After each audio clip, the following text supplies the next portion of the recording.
শৃংখলৰ নিচিনা একেবাৰে নপঢ়া নুশুনা ল'ৰা,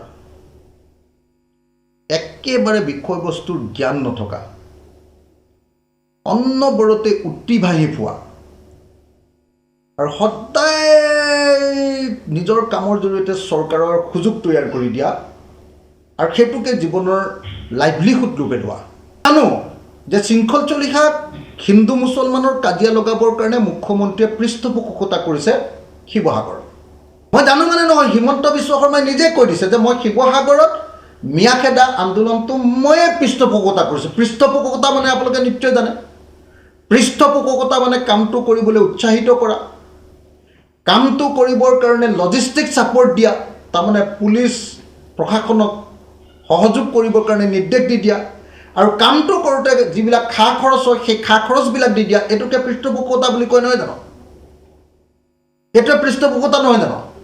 আমি সকলোৱে জানো যে 2026 চনত অখিল গগৈক হৰুৱাবৰ কাৰণে শৃংখল চলিহাই হিমন্ত বিশ্ব শৰ্মাৰ পৃষ্ঠপোষকতাত শিৱসাগৰত মিয়াখেদা আন্দোলন নামৰ এই হঠকাৰী আন্দোলনটো, ঘৰ জ্বলোৱা আন্দোলনটো তেওঁলোকে মানে জাতি আৰু জাতিৰ মাজত কাজিয়া লগোৱা এটা আন্দোলন তেওঁলোকে কৰিব খুজিছে। এইটো আন্দোলন নহয়, এইটো নৈৰাজ্যবাদ এটা কৰিব খুজিছে।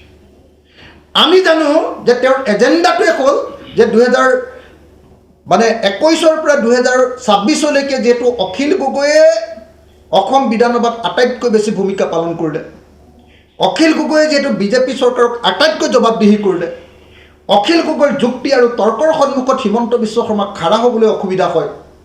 গতিকে 2026 চনত যিকোনো পৰিমাণে যিকোনো প্ৰকাৰে অখিল গগৈক বিধায়ক হিচাপে বিধানসভালৈ পঠিয়াব নালাগে।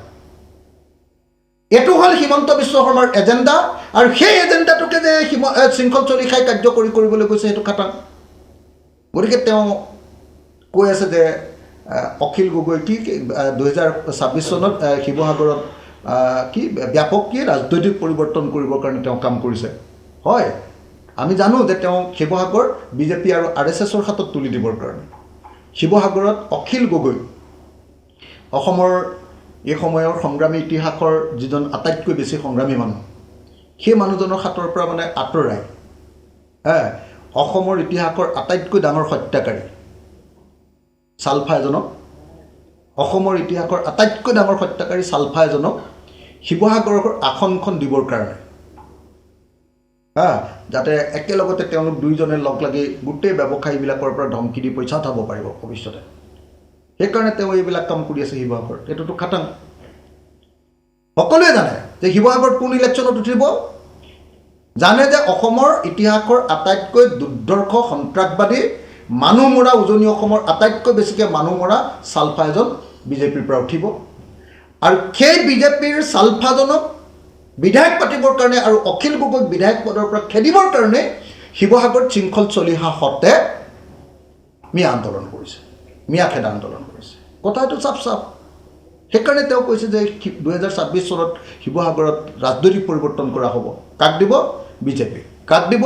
সাম্প্ৰদায়িক বিজেপি। কাক দিব? অসমৰ ইতিহাসৰ আটাইতকৈ দুৰ্ধৰ্ষ সন্ত্ৰাসবাদী, আটাইতকৈ বেছি মানুহ মৰা এজন চালফাক বিজেপিৰ বিধায়ক ৰূপে গঢ়িবৰ কাৰণে শৃংখল চলিহাই কাম কৰি আছে। শৃংখলৰ